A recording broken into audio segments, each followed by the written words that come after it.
Mr Grice, I'll give you advice. You have 5 minutes with a possible extension of 3. If you could give us your name for the record and the agenda item you're speaking to, I will give you the same reminder to please speak to the agenda topic when you're ready. Thank you, Mayor. My name is David Grice and I will address the Mozzie Point DA 508/17 question on notice. OEH described the subject land as rare coastal remnant in a natural condition that lies in an extremely sensitive location. The land was seen as unsuitable for development due to its conservation and wetland buffer values. The site has a large intact Bangalay sand forest, endangered ecological community, and is in close proximity to a large SEP 14 wetland. OEH states that the dwelling site currently chosen maximises the environmental impacts associated with the dwelling site, bushfire asset protection zone and associated roads and infrastructure. This was not accepted by Council. OEH states that the best building site on the land is close by and it's Parade. OEH suggests if this site was chosen, there is more scope to minimise impacts and avoid the ESC vegetation and avoid construction of a long access road. This was not accepted by Council.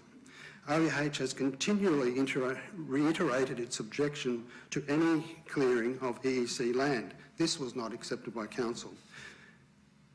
OEH noted that a dwelling house is prohibited use in E2 conservation zones and it was hard to see how the planning amendment can now proceed. This was not accepted by Council.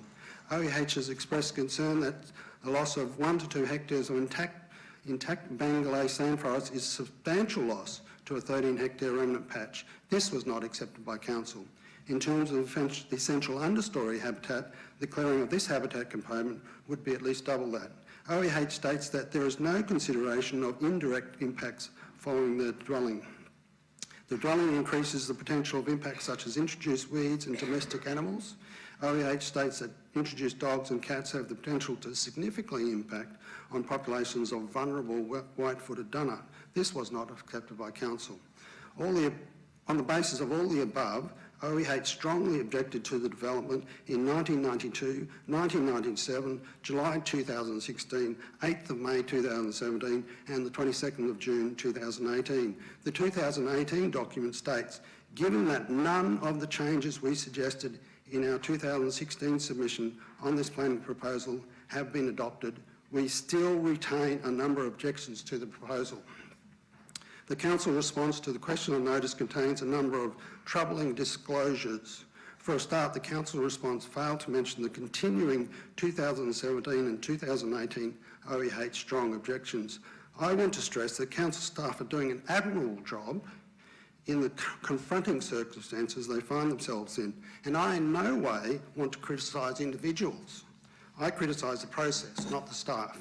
The Council response indicated that after numerous times of continuous strong objections from OEH, an amended proposal was received sometime in 2018. The Council then stated that the revised assessment addressed the concerns raised by OEH and concluded that the impacts were not significant and therefore no grounds to refuse the DA. I call on Council to provide evidence of this from OEH. How can anyone have confidence in the DA process protecting sensitive areas?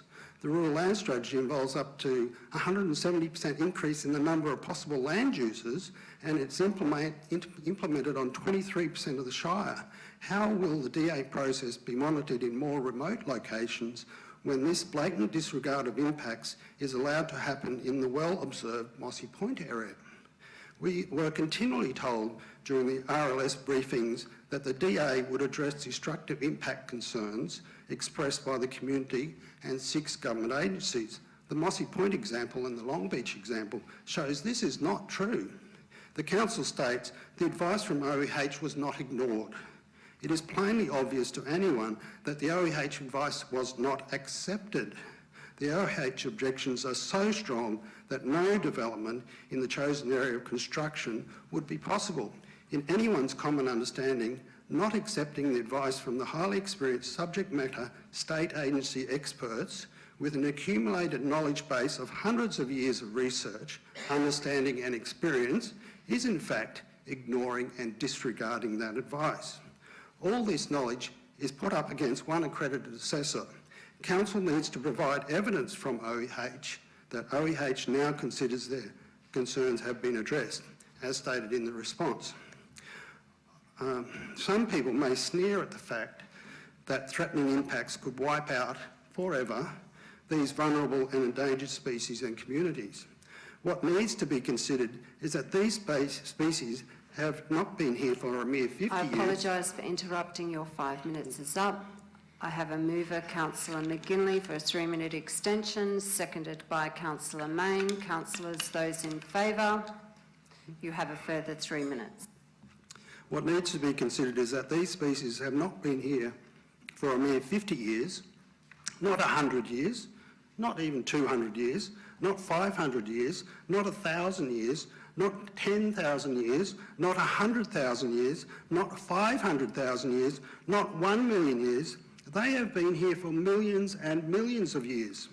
The modern human species has only been here for 200,000 odd years.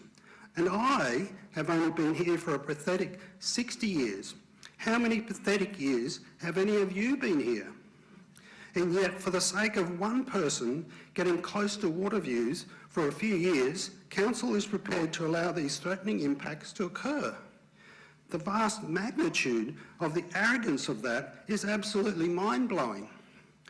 The detailed OEH concerns have been dismissed by Council because the Council thought they understood the environmental and site-specific considerations better. If environmental concerns were to be taken seriously, it is obvious significantly more trained DA staff as well as compliance officers are required. What the land planners actually need to do is accept the advice of the specialist agency experts who have the more relevant expertise and experience, and then very cleverly and creatively incorporate that advice into a planning proposal. Thank you. Councillors, do you have any questions for Mr Grice? Thank you for your presentation.